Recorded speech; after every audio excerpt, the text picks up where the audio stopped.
it's a very special feeling, and really out here, the night sky, when you look at it, what you are saying does become very literal. दोस्तों, कुछ लोगों का जन्म ही दूसरों को राह दिखाने के लिए होता है। उनकी जिंदगी तो मिसाल बनती ही है, उनकी मौत भी लोगों की आंखों में कल्पनाओं की एक चमक छोड़ जाती है। ऐसी ही थी भारतीय मूल की पहली महिला अंतरिक्ष यात्री कल्पना चावला। 16 साल पहले हुई अंतरिक्ष यात्रा की एक मनहूस दुर्घटना ने उन्हें और उनके दल के 6 अन्य साथियों को कभी न खत्म होने वाले मिशन पर भेज दिया। ये दर्दनाक हादसा उस वक्त हुआ जब कल्पना का अंतरिक्ष यान कोलंबिया शटल STS-107 धरती से सिर्फ 16 मिनट की दूरी पर था। उस टाइम दोस्तों, उस यान की धरती से दूरी करीब 2 लाख फीट थी और उसकी रफ्तार थी 20,000 किलोमीटर प्रति घंटा।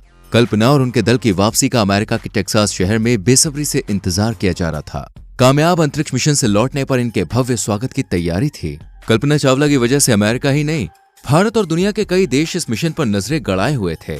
तभी दोस्तों, एक बुरी खबर आई कि नासा का इस यान से संपर्क टूट गया है। इसी दौरान अचानक विमान में आग लग गई और धमाके के साथ वो कई टुकड़ों में फट गया। कल्पना समेत दल के सभी सदस्य इस हादसे में मारे गए। अंतरिक्ष यान का मलबा टेक्सास के डैलस इलाके में लगभग 160 किलोमीटर क्षेत्रफल में फैल गया था। कल्पना चावला दोस्तों एक ऐसी लड़की थी जिन्होंने भारत और पूरी दुनिया में लड़कियों के सपनों को पंख लगा दिए। उनको देखकर लोग अपनी बेटियों पर गर्व करते थे और आज भी करते हैं। हर लड़की की चाहत कल्पना चावला जैसा बनने की होती है। माता पिता भी अपनी बेटियों को कल्पना चावला जैसा ऊंचा नाम करने को प्रेरित करते हैं। वो भारत की पहली महिला अंतरिक्ष यात्री थी। भारत ही नहीं दोस्तों, बल्कि आज पूरी दुनिया में कल्पना चावला सहित उन सभी 7 अंतरिक्ष यात्रियों की पुण्यतिथि मनाई जाती है। भारत की इस बेटी का जन्म 17 मार्च 1962 को हरियाणा के करनाल में एक मध्यवर्गीय परिवार में हुआ था। इनकी शुरुआती पढ़ाई करनाल के ही टैगोर बाल निकेतन में हुई। हरियाणा के पारंपरिक समाज में कल्पना जैसी लड़की के ख्वाब अकल्पनीय थे। शायद उन्होंने बचपन में जब पहली बार आसमान की तरफ देखा होगा, उसी समय तय कर लिया था कि एक दिन उन्हें तारों को छूना है। आगे चलकर दोस्तों, अपने इसी सपने को पूरा करने के लिए उन्होंने चंडीगढ़ के पंजाब इंजीनियरिंग कॉलेज में एरोनॉटिकल इंजीनियरिंग में बीटेक की पढ़ाई के लिए एडमिशन लिया। जिस समय कल्पना चावला ने तारों के पार जाने का सपना देखा था, उस समय अंतरिक्ष विज्ञान में भारत काफी पीछे था। अपने सपने को पूरा करने के लिए दोस्तों उनका नासा जाना जरूरी था। इस सपने का पीछा करते हुए वो साल 1982 में अमेरिका चले गए। यहाँ टेक्सास यूनिवर्सिटी से एरोस्पेस इंजीनियरिंग में एमटेक की पढ़ाई पूरी की। इन्होंने यूनिवर्सिटी ऑफ कोलोराडो से डॉक्टरेट की डिग्री भी हासिल की है। इसके बाद साल 1988 में कल्पना चावला के सपनों को पंख तब लगे जब उन्होंने नासा ज्वाइन किया। यहाँ पर उनकी नियुक्ति नासा के रिसर्च सेंटर में हुई थी। एमटेक की पढ़ाई के दौरान ही कल्पना को जीन पियरे हैरिसन से प्यार हो गया। बाद में दोनों ने शादी भी कर ली। इसी दौरान इन्होंने 1991 में अमेरिका की नागरिकता भी हासिल की। इस तरह दोस्तों, भारत की बेटी अमेरिका की होकर रह गई, लेकिन उनका भारत से संबंध हमेशा बना रहा। मार्च 1995 में कल्पना चावला की जिंदगी का सबसे बड़ा सपना पूरा हुआ। उन्हें पहली अंतरिक्ष उड़ान के लिए दोस्तों चुन लिया गया और इस खुशी में उनके पैर जमीन पर नहीं टिक रहे थे। उड़ान के लिए चुने जाने के करीब 8 महीने के बाद उनका पहला अंतरिक्ष मिशन 19 नवंबर 1997 को शुरू हुआ। इन्होंने 6 अंतरिक्ष यात्रियों के साथ स्पेस शटल कोलंबिया STS-87 से उड़ान भरी।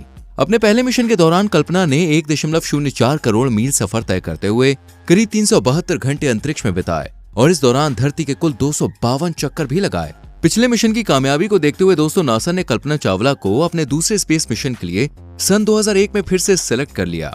लेकिन इस स्पेस शटल में बार बार आ रही खराबियों के कारण लगभग 18 बार इसकी लॉन्च डेट को आगे बढ़ाया गया, जिसमें करीब 2 साल गुजर गए।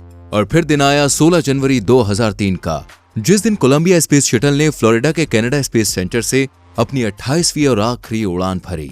इस मिशन के दौरान पूरे 15 दिन 22 घंटे 20 मिनट और 32 सेकंड तक स्पेस में रहने के बाद 1 फरवरी 2003 को जब ये शटल धरती के वायुमंडल की तरफ बढ़ रहा था, तो नासा के वैज्ञानिकों के साथ साथ पूरी दुनिया के लोग उनके लौटने पर खुशी से स्वागत करने के लिए बेसब्री से इंतजार कर रहे थे। लेकिन दोस्तों, ये खुशी का इंतजार कुछ ही क्षण में मातम में तब्दील हो गया, क्योंकि धरती पर पहुंचने से सिर्फ 63 किलोमीटर दूरी पर स्पेस शटल ब्लास्ट होकर टुकड़ों में बिखर गया। कुछ सालों तक तो ये किसी को मालूम ही नहीं चल सका था कि आखिर यह हादसा हुआ कैसे। सारी दुनिया यही समझती रही कि कहीं ना कहीं क्रू मेंबर से ही कोई गलती हुई होगी। लेकिन जब नासा ने बारीकी से इस मामले की जांच की, तो ऐसा सच निकल के सामने आया जिसने सबको हैरान कर दिया। नासा के मुताबिक यह पूरा हादसा इंसुलेशन फॉर्म के कारण हुआ था। दोस्तों, शायद आप ये सोच रहे होंगे कि इंसुलेशन फॉर्म आखिर होता क्या है, तो भाई मैं आपको सरल भाषा में बता दूं। इंसुलेशन फॉर्म को रॉकेट के टैंक पर लगाया जाता है ताकि बाहर की गर्मी उसके अंदर ना जा सके। जब ये स्पेस शटल लॉन्च किया जा रहा था टैंक से जुड़ा इंसुलेशन फॉर्म का एक टुकड़ा टूटकर प्लेन के लेफ्ट विंग से जाकर टकरा गया था, जिसके कारण स्पेस शटल के विंग में लगभग 8 से 10 इंच का गहरा छेद हो गया था।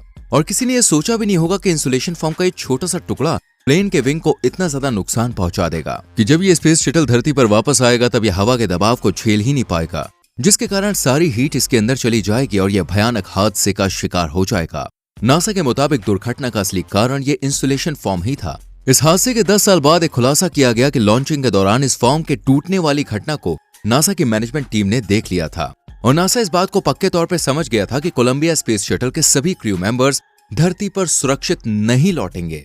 लेकिन फिर भी नासा ने इस बात को अपने सभी क्रू मेंबर से छुपाया और उन्हें मरने के लिए छोड़ दिया। हालांकि कुछ लोगों का मानना है कि नासा यह अनुमान ही नहीं लगा सका कि स्पेस शटल को कितना नुकसान हुआ है। वहीं कुछ वैज्ञानिकों का यह भी अनुमान है कि यदि ये जानकारी स्पेस शटल में बैठे एस्ट्रोनॉट्स तक पहुंच भी जाती तब भी वो कुछ नहीं कर सकते थे।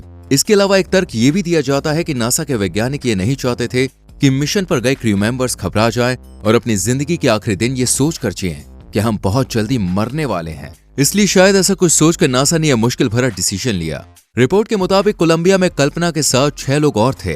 पहला नाम रिक हस्बैंड, ये इस मिशन के कमांडर थे। माइकल एंडरसन पेलोड कमांडर थे।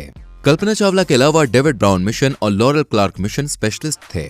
विलियम रैकून पायलट थे और इयान रेमंड पेलोड स्पेशलिस्ट थे। ऐसा कहा जाता है कि कल्पना अक्सर कहती थी कि मैं अंतरिक्ष के लिए ही बनी हूँ और इसी के लिए मरूंगी। आखिरकार ये बात दोस्त उनके लिए सच भी साबित हो गई। सिर्फ 41 साल की उम्र में इन्होंने अपनी दूसरी अंतरिक्ष यात्रा की, जिससे लौटते वक्त ये इस हादसे का शिकार हुई।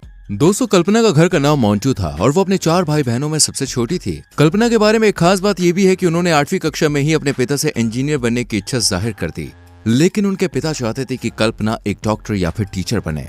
डीएनए से हुई थी कल्पना की पहचान। 30 दिसंबर 2008 को इस दुर्घटना के बारे में नासा ने 400 पन्नों की एक जांच रिपोर्ट जारी की। रिपोर्ट के मुताबिक कल्पना और उनके साथियों के पास बहुत कम वक्त था। स्पेसशिप का कंट्रोल खोने और केबिन का प्रेशर बुरी तरह से बिगड़ने के बीच सिर्फ 40 सेकंड्स लगे। हालांकि केबिन के सर्कुलेटरी सिस्टम ने थोड़े समय के लिए काम किया, लेकिन डीप्रेशराइजेशन इतना गंभीर था कि क्रू मेंबर दोबारा होश में नहीं आ पाए। आखिरकार नासा ने शटल के 84,000 टुकड़े बरामद किए, जो वजन के हिसाब से कोलंबिया के सिर्फ 40% थे। इन्हीं 84,000 टुकड़ों में कल्पना और उनके बाकी साथियों के अवशेष भी थे, जिनकी पहचान डीएनए से की गई थी। दोस्तों, क्या आप जानते हैं कल्पना चावला जी के आखिरी शब्द क्या थे? उन्होंने कहा था कि हालांकि मुझे अपनी जड़ों पर बहुत गर्व है, लेकिन उन्हें अंतरिक्ष में भारतीय होना महसूस नहीं होता, क्योंकि जब आप तारों और आकाशगंगा को देखते हो तो आपको लगता है कि आप केवल किसी विशेष भूमि के टुकड़े से नहीं हो, बल्कि सौर मंडल से हैं। मैं अंतरिक्ष के लिए ही बनी हूँ, हर पल अंतरिक्ष के लिए बिताया और इसी के लिए मैं मरूंगी। तो दोस्तों, ये थे वो पल जब कल्पना चावला ने अपनी जान गंवाई। वैसे आपको ये नहीं लगता कि नासा को ये जानकारी स्पेस शटल में बैठे एस्ट्रोनॉट्स को दे देनी चाहिए थी, ताकि वो अपने लिए एक खास कोशिश कर पाते? कमेंट में जरूर लिखिएगा। वीडियो को लाइक और शेयर भी करना और आने वाली वीडियोस को देखने के लिए चैनल को सब्सक्राइब करके बेल आइकन प्रेस करें, जिससे आने वाली वीडियोस मिस ना हो। मिलते हैं अगली वीडियो में। Till then, bye bye, take care.